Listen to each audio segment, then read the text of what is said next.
Fire has a sound. It's not the roaring boom you hear on TV, but a hissing, devouring noise that presses right against your eardrums.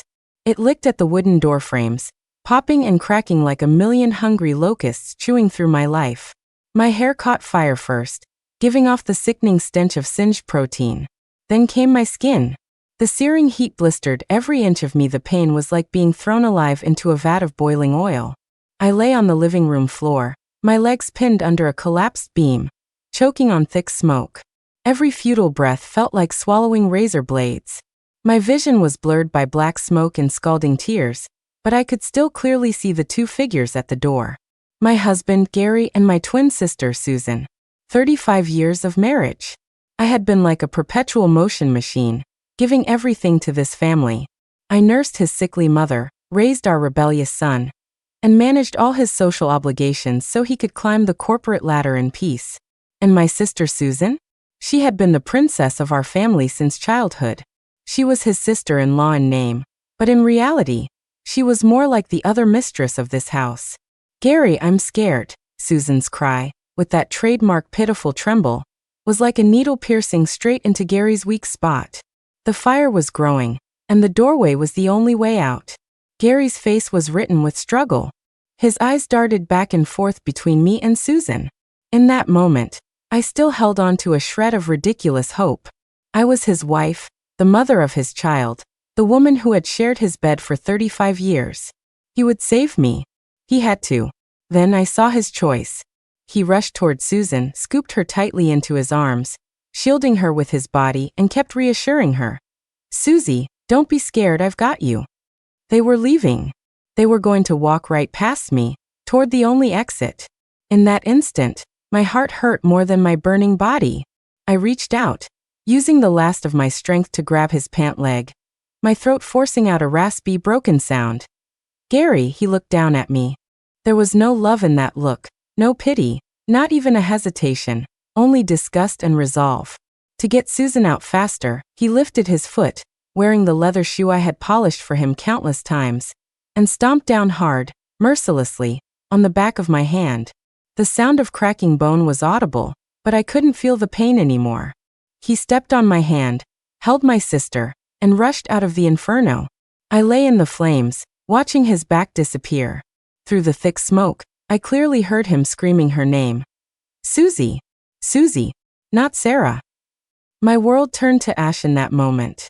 In the final second before my consciousness dissipated, I thought, this is fine.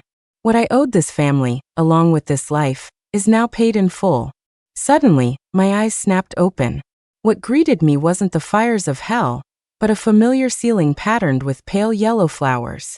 The air didn't smell of burnt flesh, it smelled of dust dancing in the morning sunlight streaming through the curtain gap. I slowly rolled my eyes and saw the calendar on the nightstand. October 24th, 1993. I was reborn.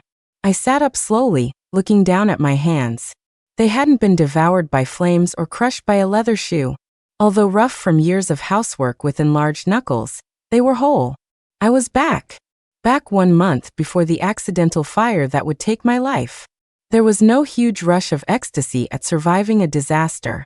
My heart was as calm as an ancient well, without a single ripple.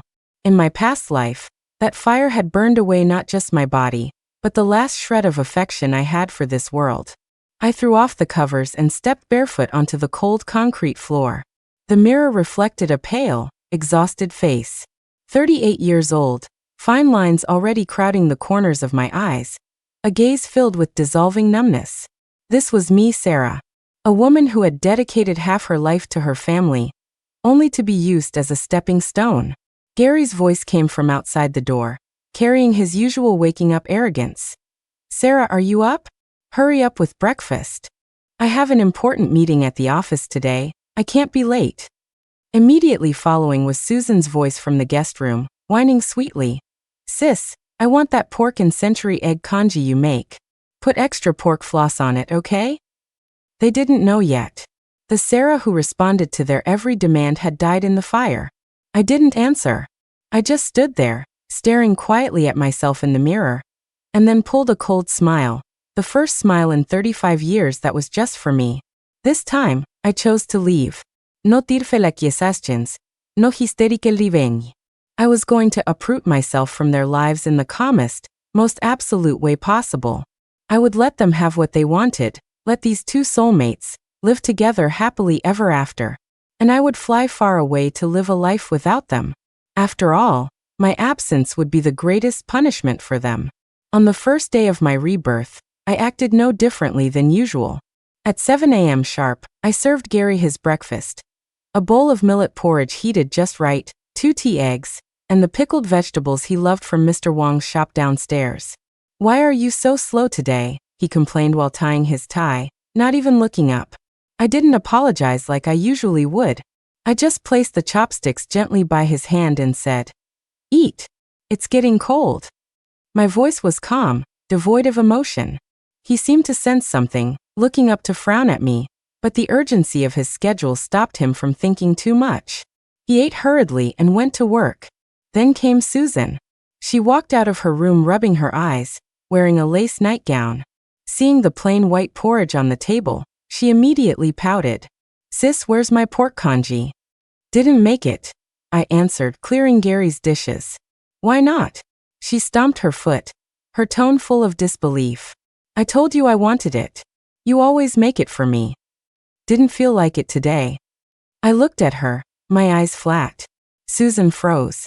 She had probably never seen me look at her like that. In her memory, I was always the gentle, accommodating big sister who gave her whatever she wanted. She stunned for a few seconds, then her eyes reddened. She sat in the chair, silent and looking like she was about to cry. This was her go-to trick. Whenever she made this face, the whole family would blame me, and Gary would be the first to comfort her. In the past, my heart would have softened, and I would have rushed to the kitchen to make it.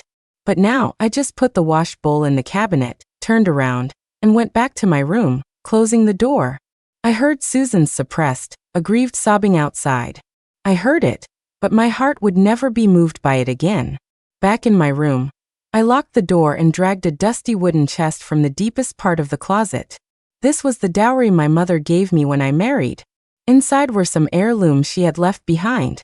I carefully pushed aside the yellowing old clothes and felt a hard object wrapped in red cloth at the bottom. Unwrapping it revealed a pair of heavy gold dragon and phoenix bangles. My grandmother had passed them to my mother, and she to me. All these years, no matter how hard things got, I couldn't bear to touch them. Not when Gary's business failed and he owed debts, not even when we couldn't scrape together the surgery fees for his mother. I always felt this was my last token and memory.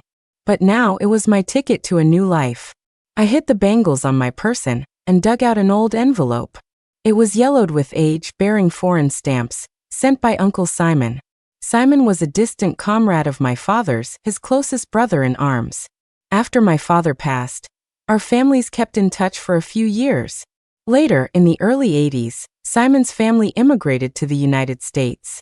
Before leaving, he left this address and told me that if I ever hit an obstacle I couldn't overcome, I could find him. For years, I treated that as a polite pleasantry. My life was bound to Gary and this home. What obstacle could I possibly not overcome? Now I understood. Uncle Simon might have seen something back then. I carefully copied the address and zip code onto a slip of paper, then shoved the letter and the wooden chest back under the bed. Having done all this, I felt like a spy who had completed a secret mission. No excitement, just a methodical calmness. That afternoon, using the excuse of going to the market, I took a bus to the neighboring town. Relationships in our small city were a tangled web. If I sold the bangles at a local jeweler, word would reach Gary's ears before noon. The jewelry store owner in the next town was a shrewd middle-aged man. He torched the gold with a flame, bit it with his teeth, and finally quoted a price. It was lower than I expected, but I didn't haggle. I took the cash decisively. Walking out of the shop, clutching that thick stack of bills warm from a stranger's hands, I felt no reluctance. Sentimentality couldn't fill a stomach, and it certainly couldn't save my life. On the way back, I passed a travel agency with a sign advertising passport and visa services. I went in and asked about the fastest way to get to the US. The clerk gave me a pile of complicated forms, telling me I needed employer verification, proof of assets, proof of kinship. I had none of these. The only way was Uncle Simon. That night, I went to the town's biggest post office and wrote a letter to him. I didn't mention the rebirth. I just said father had appeared in a dream telling me to visit him, and that I wanted to go out and see the world. I begged him to send an invitation letter for a family visit and the necessary documents for a visa. By the time I finished, it was late. When I got home, the living room lights were still on. Gary and Susan were sitting on the sofa, looking unhappy. Seeing me enter, Gary immediately stood up, his voice suppressing anger. "Sarah, what is wrong with you today? Susan said you bullied her. She hasn't eaten all day. As a big sister, don't you know how to care for your sibling?" Susan's eyes were swollen red. She had obviously been crying for a long time. She hid behind Gary, adding softly and pitifully, "Gary, don't blame Sarah. Maybe I did something to upset her." This practiced duet. In my past life, I would have panicked, apologizing while rushing to the kitchen to make Susan a late-night snack. But I just looked at them quietly, put the groceries on the table, and said calmly, "I'm tired. I'm going to sleep." My reaction was completely outside their expectations. Gary froze, seemingly trying to organize harsher words, but I had already walked past them into the bedroom and locked the door. I could hear Gary's furious roaring from the living room. "Sarah, what is this attitude? Come out here and explain yourself." I ignored him. I lay on the bed, smoothing out the money from selling the bangles under my pillow. This was my money, my capital to escape this prison. The roaring outside gradually turned into impatient cursing, then finally silence. I knew Gary was definitely comforting Susan right now, whispering softly to her, pouring her water, maybe even cooking her a bowl of noodles he could never get quite right. None of it had anything to do with me anymore. I closed my eyes and slept dreamlessly. In the days that followed, I lived like a ghost in their midst. I cooked, washed, and cleaned as usual, but I no longer revolved around their needs. I cooked what I wanted, they ate when I was ready. Susan's whining, Gary's accusations, it all went in one ear and out the other. My world was separated by an invisible wall. Inside was my meticulous planning for the future, outside was their chaotic daily drama. This abnormal calm was like a soft thorn, making Gary restless. He started testing me in various ways. He would deliberately buy Susan expensive gifts in front of me to gauge my reaction. I would just glance at them and say, "Nice." He would come home drunk late at night, hugging me and asking over and over, "Sarah, do you not love me anymore?" I didn't answer. I just pushed him away and covered him with a blanket. My indifference caused him a panic he had never felt before. Perhaps he thought I was just throwing a tantrum and would soon revert to the submissive Sarah. He didn't know that Sarah had already burned to ash in a fire a month from now. Half a month later, I received Uncle Simon's reply. The envelope was thick. Inside was not only a signed invitation letter, but also photocopies of various asset proofs and a heartfelt letter addressed to the visa officer. At the end of his letter to me, Simon wrote in bold strokes, "Sarah, no matter what happens, Uncle Simon's place is always your home." Clutching that thin sheet of paper, I felt warmth in my eyes for the first time since my rebirth. Everything was ready, I just needed the final push. It was time to settle things with them. I chose the day before Gary's department was set to announce the promotion list for deputy manager. Everyone thought he had it in the bag, and he had been riding high on that confidence.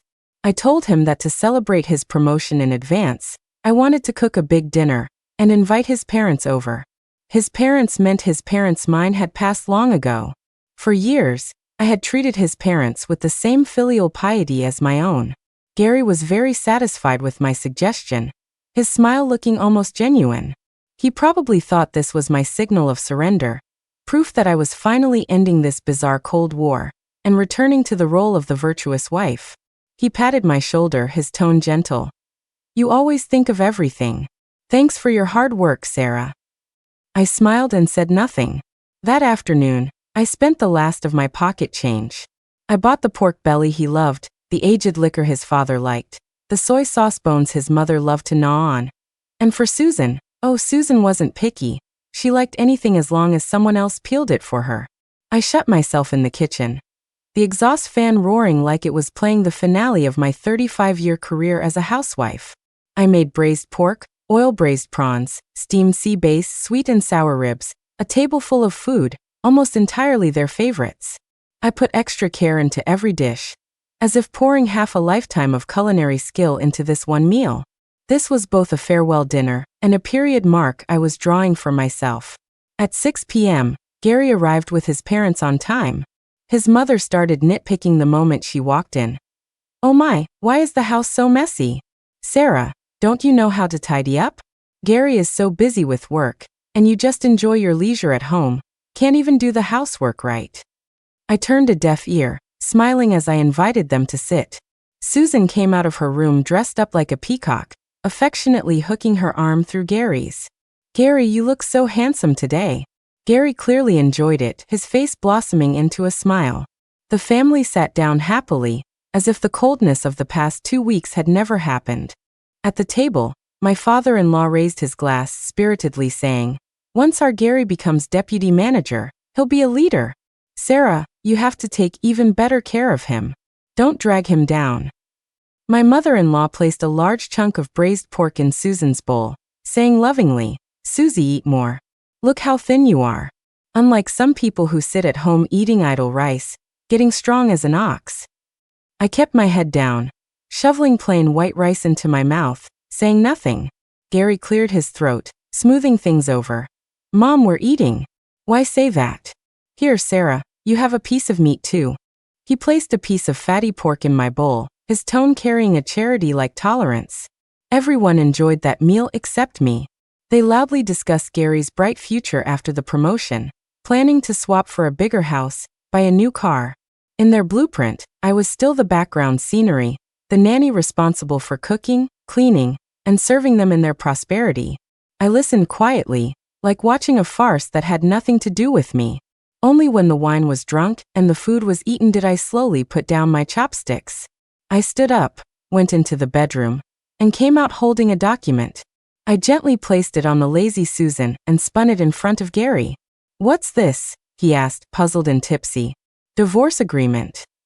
My voice wasn't loud, but it was like a bomb, instantly silencing the noisy dining room. Everyone froze, looking at me in disbelief. The smile on Gary's face stiffened. He picked up the papers, glanced at them, then slammed them onto the table, roaring, "Sarah, are you crazy?" "I'm not crazy. I'm very lucid." I looked into his eyes, enunciating every word. "Gary, let's get a divorce." "Why?" His face flushed red like an enraged bull. "How have I wronged you? You're making a scene at a time like this." "You haven't wronged me." I shook my head, my gaze sweeping over everyone at the table.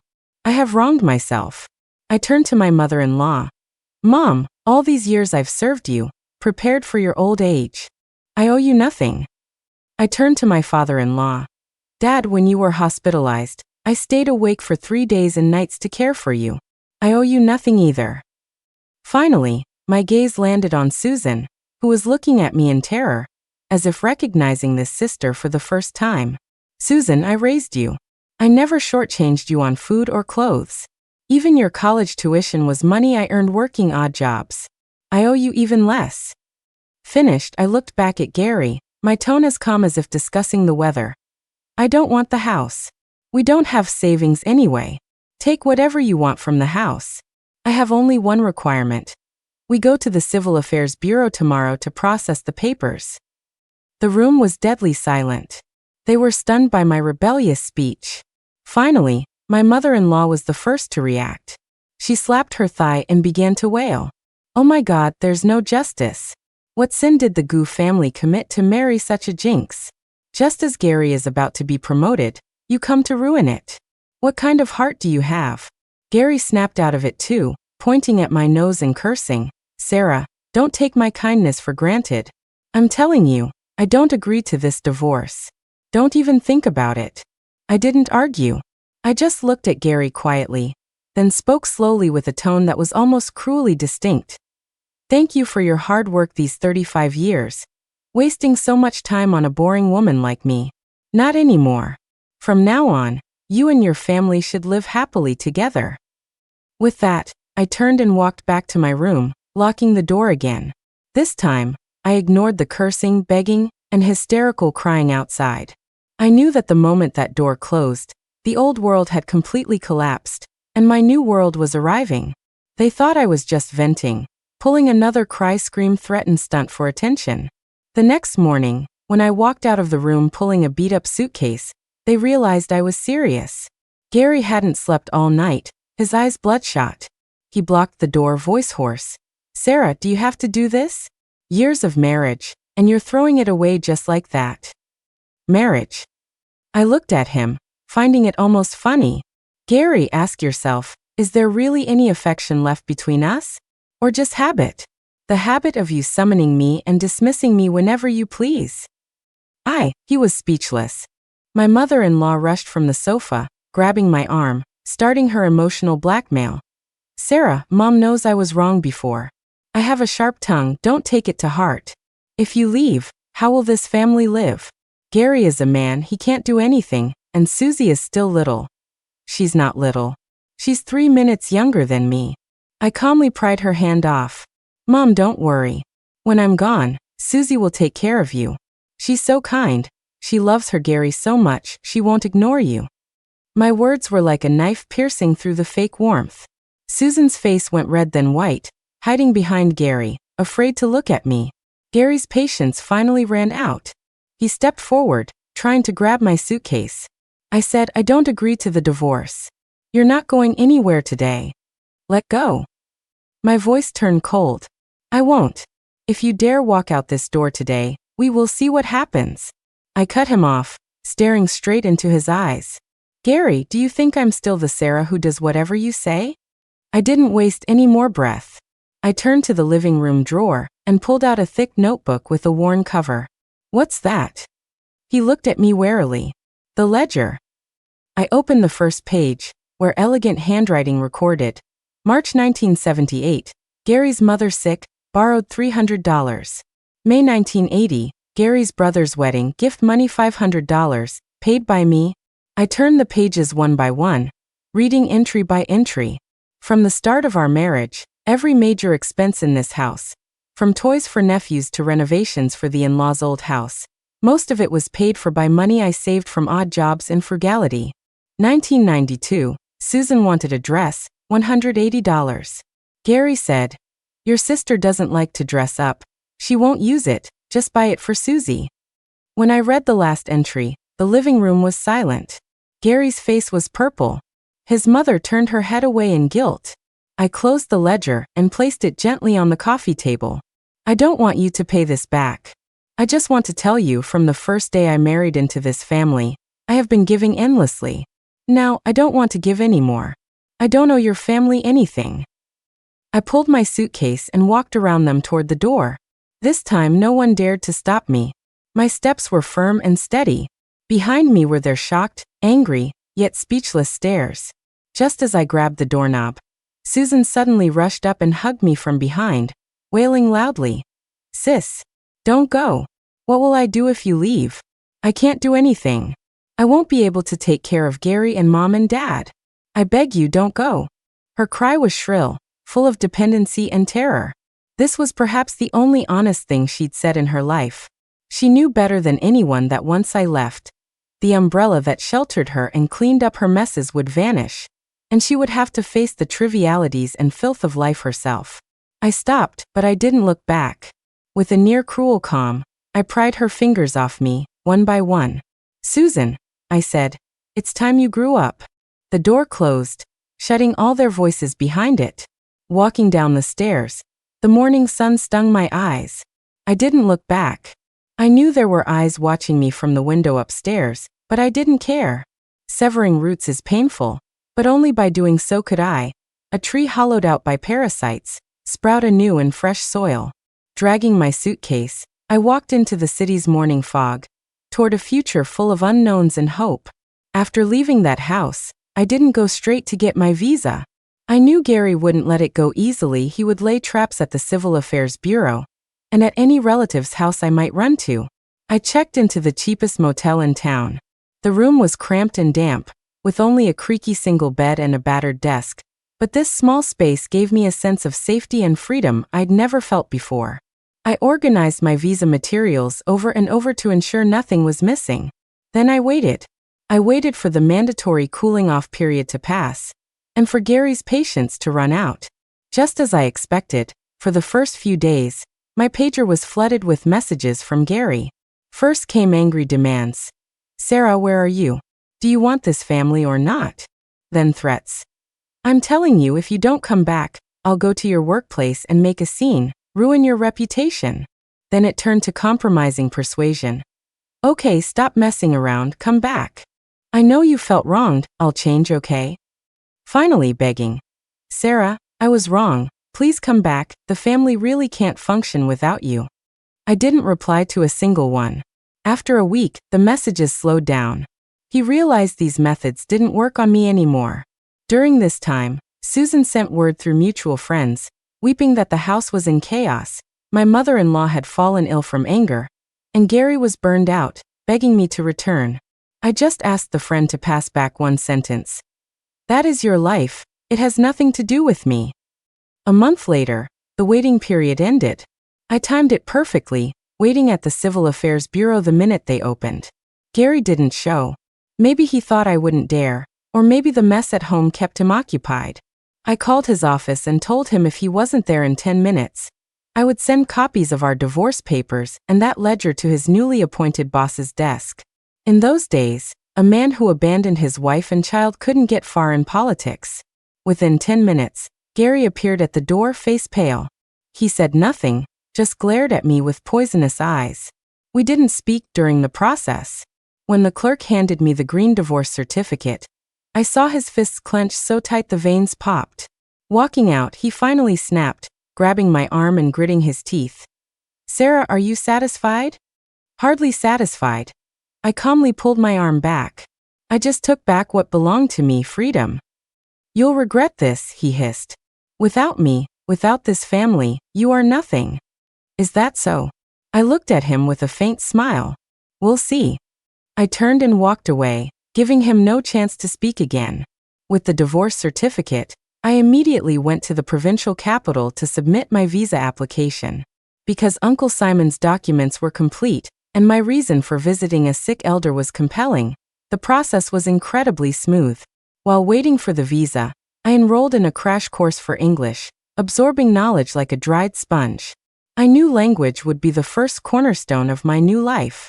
Another month later, I had my visa and plane ticket. Departure day was a clear winter day. Wearing a new camel hair coat, the first expensive item I'd ever bought myself, and dragging the suitcase containing my entire life, I stood in the airport departure hall. Watching the crowds, I felt no confusion or fear, only a cold excitement like heading into battle. Just as I prepared to go through security, the airport broadcast chimed. Attention passenger Sarah Sue, you have an urgent call. Please proceed to the information desk. I froze. I knew it was Gary. He had found me. I hesitated for a few seconds, then walked to the desk. I thought before leaving, I should put a final, definitive period on this 35-year entanglement. On the phone was Gary's exasperated voice, mixed with Susan's crying in the background. Sarah, where are you going? You're abandoning us? He was practically roaring. I'm going to live my own life. Your life is us. What about Mom? She's sick, the doctor said she might not make it. You won't even see her one last time? You heartless woman. My heart pricked slightly, not for his mother, but because he was using the same old trick. Gary. My voice was flat, without a ripple. If she were truly critically ill, you would be at the hospital right now, not calling me from who knows where. Your lies don't work on me anymore. Silence on the other end for a few seconds, then his voice softened, trembling with begging. Sarah, don't go, okay?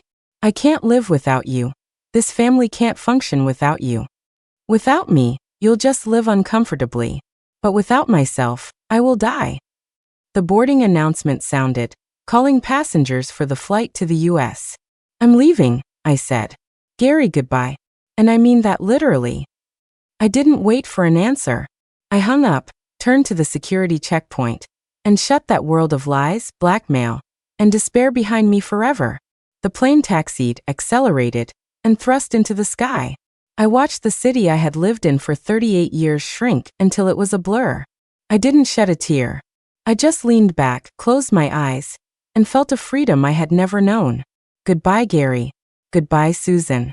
Goodbye to the weak, humble Sarah who lived her whole life for others.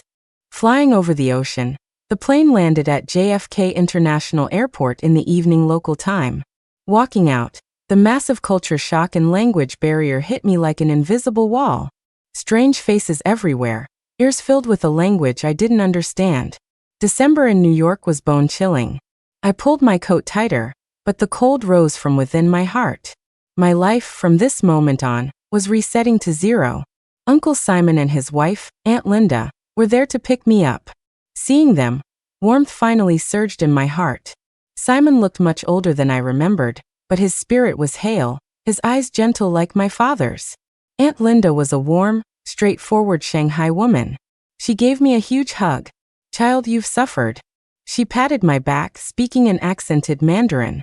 That one sentence broke the dam of tears I had held back the entire flight. I didn't tell them the real reason for the divorce, only that Gary and I had irreconcilable differences. They didn't pry. They treated me like a daughter, giving me the most considerate care. They rented a small studio for me in Queens and helped me get basic supplies.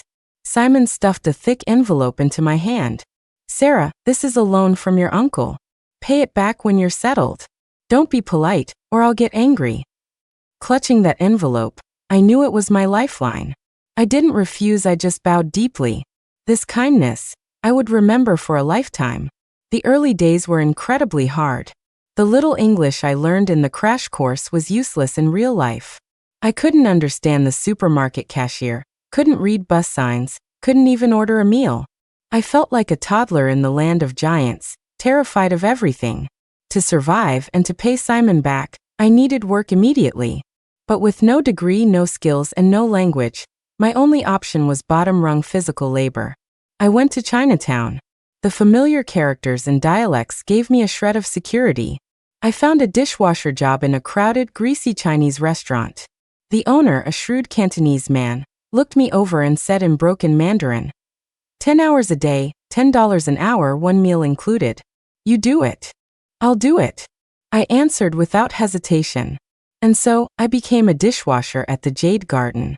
That was the darkest, most grit-building time of my life. The kitchen was hot and humid, permanently smelling of grease and swill. The dishes piled up like mountains. My back felt broken by the end of the day. In winter, the icy water stung my joints. In summer, the scalding water turned my hands red. My hands, once despised by Gary for being rough, were now cracked and peeling from detergent and grease, new wounds layering over old ones. My co-workers were mostly new immigrants like me, enduring silently for survival. No one complained. Time was money. Getting off work late in winter, I'd drag my leaden legs home. New York nights were dazzling yet indifferent. The neon of skyscrapers couldn't light up my outsider loneliness. Back in my tiny room, I forced myself to learn English. I wrote words on paper scraps, sticking them on walls, the headboard, the mirror. I mimicked the radio pronunciation until my tongue twisted. Many times, I fell asleep at the desk, waking up with book creases on my face. I had moments of weakness. Once I broke a plate. The owner rushed over, pointing at my nose, cursing in a mix of Cantonese and English, and deducted 10 times the plate's cost from my wages. That night, looking at my haggard reflection, I broke down crying. Why come here to suffer? Back home, I had no self, but at least I had food and shelter. Gary's face, Susan's face, my mother-in-law's face flashed like a carousel. Then the fire. Gary's foot on my hand. His screaming, "Susie!" The crying stopped abruptly. I wiped my tears, looked at myself, and my eyes hardened. No. I can't go back. Life here was bitter, but every cent was earned by me. Every improvement was my own effort. My personality was independent. My life was mine. This grounded feeling was something I hadn't possessed in 38 years. From that day, I stopped pitying myself. I proactively changed. I used lunch breaks to help the chefs prep, learning their signature dishes. I forced myself to talk to the waitstaff, even just a simple word. I found that when I stopped being afraid, the world wasn't so scary. Gradually, I understood simple conversations. I joked with delivery drivers. 6 months later, a waiter quit. I went to the owner, using my practiced, stuttering English to ask for the chance. Moving from the back to the front, my wages doubled. I could finally pay back a small part of Simon's loan. That day, holding my first paycheck as a waitress, I went to a clothing store in Chinatown and bought a new red dress. Putting it on, I saw a stranger in the mirror. Thin, but with a look called hope in her eyes. Yes, I was alive, and I was going to live better than anyone. From dishwasher to waitress was a step, but not a foothold. I knew waiting tables wasn't the end game. I needed a career. The opportunity appeared inadvertently. Jade Garden was busy, especially at lunch with office workers. But the place was small, so many did takeout. I noticed they mostly ordered a few specific, quick rice bowls. At the time, Chinatown had many restaurants, but few offered standardized, clean, fast Chinese food for corporate workers. A seed sprouted in my mind. I started market research on my days off. I walked through Midtown and downtown, observing Western fast food models, standardized menus, assembly lines, clean environments, speed. I tasted takeout from dozens of Chinese places. The problems: too oily, messy packaging, inconsistent speed. My concept became clear. Open a Chinese fast food spot. Healthy, tasty, fast. A simple menu of popular rice bowls like kung pao chicken, mapo tofu, tomato and eggs, but lighter, healthier. Packaging designed to be clean and portable. And guaranteed speed. The idea kept me up at night, but reality hit. I had no money. Rent, renovation, equipment, huge costs. My savings were a drop in the bucket. I told Uncle Simon and Aunt Linda. I thought they'd call me crazy. Instead, Simon was silent for a long time, then said solemnly, "Sarah, this is solid. Your dad always said you were quiet but had a plan. Once you decide, 9 oxen can't pull you back. You're just like him."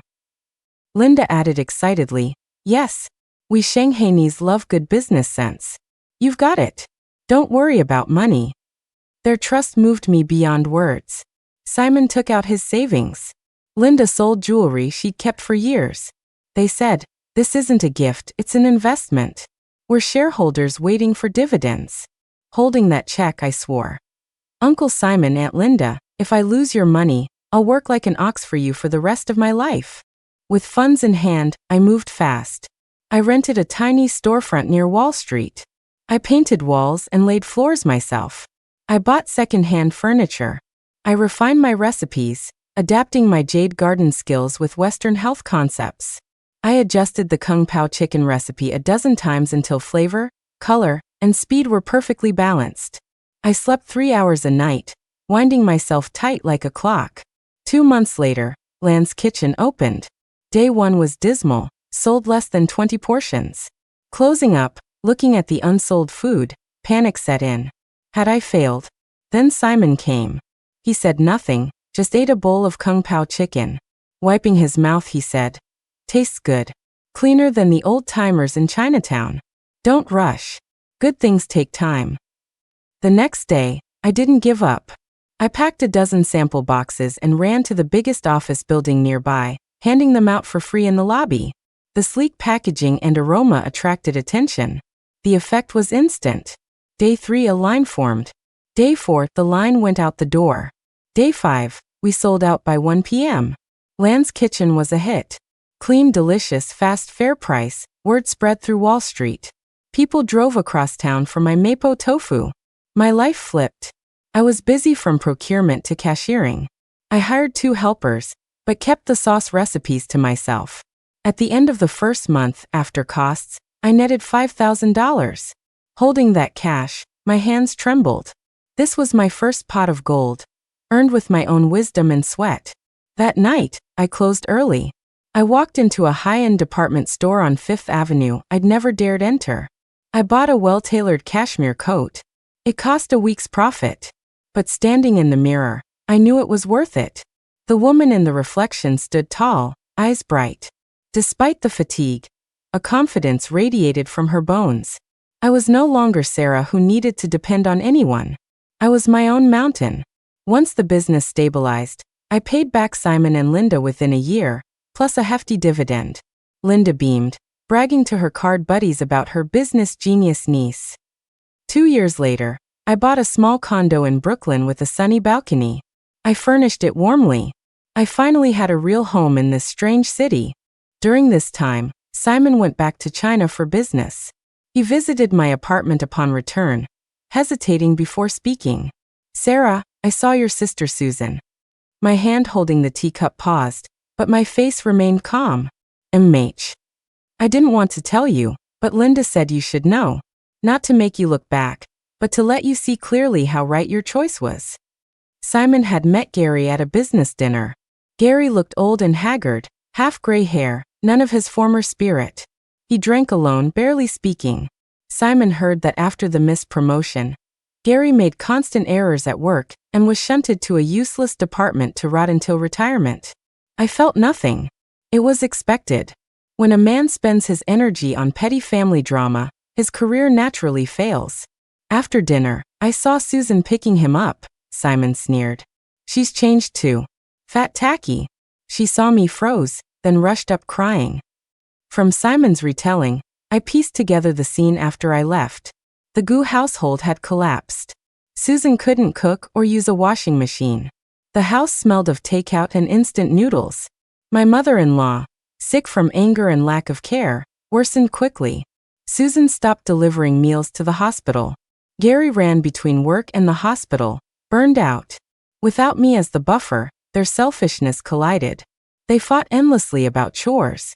Susan told Simon that Gary had changed, that he yelled at her. She said she regretted it. She said she shouldn't have. "She shouldn't have forced you away," Simon finished. I sipped my tea. "Regret? He doesn't regret," I said softly. "He just misses the sister who gave him everything. He misses the convenience I provided, not me." "Did they marry?" I asked. "No," Simon shook his head. "Gary's mom died the year after you left. On her deathbed, she forbade him from marrying Susan, calling her a curse. Gary, worn down by life, actually listened. He never signed the papers." "So what are they?" I asked, finding it ironic. "A cohabiting couple who resent each other," Simon said. "They got what they wanted, living together, only to find that without a servant, their love couldn't withstand dirty dishes." "Sarah," Simon looked at me with pity, "let the past go completely. You're doing well. Don't waste emotion on them." I looked up at the warm sun and smiled genuinely. "Uncle Simon, don't worry. I let go a long time ago." And I had. Hearing their misery brought no pleasure, just a detached calm. They were strangers. In my 3rd year in New York, I hit a career peak. Land's Kitchen couldn't meet demand. With Simon's help, I incorporated and secured angel investment, opening 2 branches in Midtown and the Upper East Side. I built a central kitchen for sauces. My business map was taking shape. I became busy, meetings, reports, negotiations. I learned to wear power suits and heels, dealing with investors and lawyers in fluent English. No one could tell this savvy executive was a dishwasher a few years ago. But success couldn't fill every void. Loneliness hit hard on holidays. On Chinese New Year's Eve, I gave my staff the day off and a bonus, then locked up alone. The streets were festive. Chinatown was loud with drums. But it had nothing to do with me. Back in my empty apartment, I craved pork and chive dumplings, my father's favorite. I made them from scratch, kneeling, kneading, chopping, just like I did with my mom. Watching them boil, memories of my past life flashed back. New Year's used to be me serving Gary's huge family while they laughed. I was a spinning top.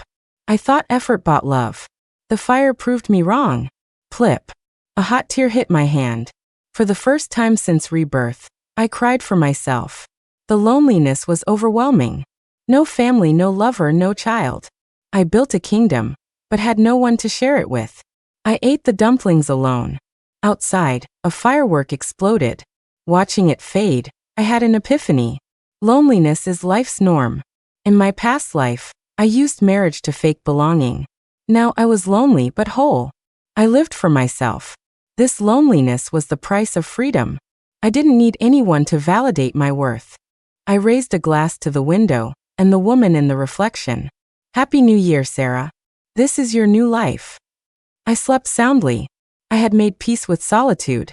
After making peace with loneliness, I became unstoppable. 5 more years passed. Land's Kitchen rode the internet wave, launching online ordering early. I upgraded the central kitchen to a factory, supplying supermarkets. I founded Land's Corporation, expanding into supply chains. I wasn't just a shop owner, I was an entrepreneur. I moved to a penthouse overlooking Central Park. I cut my hair short. My closet was full of designer suits. My circle included professors and artists. I even dated a Columbia philosophy professor. We became great friends. I hadn't thought of Gary or Susan in years. Until one day my assistant Emily knocked. "Miss Sue, reception says a Mr. Gu from China insists on seeing you. He says he's your husband." My pen paused on a contract. "What's his name?" "Gary Gu." I was silent. 8 years. I thought I'd never hear that name again. Emily asked, "Security?" I shook my head. "No. Send him up." I leaned back in my leather chair. I wanted to see him. Not for love, not for apology. I wanted to see what time had done to us. And let him see how ridiculous his "you are nothing without me" curse was. "Emily, make tea. And tell our lawyer Mr. Wong to come in 5 minutes." Gary walked in. He looked older than Simon had described, haggard, stooped, wearing an ill-fitting, dusty suit. He stood in my luxurious office looking like a beggar in a palace. "Sit." I pointed to the sofa.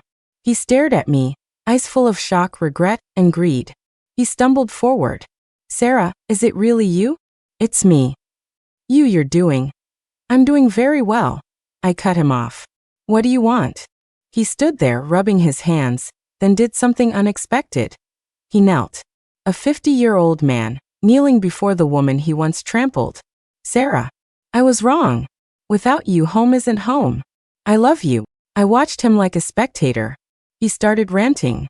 "Susan, she's trash. She's lazy, she killed Mom. She cheated. I fought her. Sarah, come back. We'll remarry. You have money now, we can kick Susan out and start over. I'll serve you like a horse." I felt only nausea. I saw the greed. He wasn't repenting, he was drowning and saw me as a life raft. He thought a few tears would make me play the savior again. I stood up and walked to him. "Gary, do you think this money blew in on the wind? Do you know I washed dishes for 16 hours a day? Do you know I bled and sweated to build this?" He stared blankly. "You don't know. You just know I'm rich now and can save you from your mess. You're not here for marriage, you're here for a handout." My words stripped him naked. Emily popped her head in. "Miss Sue, the video conference with Global Capital starts in 5 minutes. I looked down at Gary. "Mr. Gu, you're mistaken. My home is here. You should go back to your garbage heap." I walked to the conference area without looking back. He knelt there, frozen. The meeting started. I pitched my European expansion plan to the investors with confidence and power. I ignored the man kneeling in my office. When the call ended an hour later, Gary was standing by the window looking small. "I walked over. See this?" I pointed at the skyline. "This is my world. No complaints, no petit drama. Just progress." He asked hoarsely, "Do you hate me?" "Hate?" I laughed. "Gary, hate requires energy. You and Susan are just a nightmare I woke up from. People don't hate nightmares." That broke him. He turned, looking for a crack in my mask, but found only calm water. I pressed the intercom. "Emily, show the guest out." Security arrived. Gary slumped, letting them lead him away. At the door, he looked back with total despair. The door closed. I stood in the sunset, bathed in gold. Down on the street, I saw Gary stumble out, squatting on the sidewalk, crying like a child. His pain moved nothing in me. The fire had been my light to nirvana. I heard later that Gary returned to China and drank himself into oblivion. The violence between him and Susan escalated until he pushed her down the stairs, paralyzing her. He went to prison, she lived on charity. They destroyed each other. As for me, Land's Corporation listed on NASDAQ. I made the cover of Forbes. I didn't remarry, but I had family in Simon, Linda, and my team. I started a foundation for women in crisis. I stood at the top of the world, shining my own light. That year, I visited my parents' grave in China. I placed white lilies on the stone. Mom, Dad. I whispered, touching their photos. I'm back. I'm doing well. I didn't let you down. The wind rustled the pines in response. Looking at the blue sky, I knew my life was finally complete.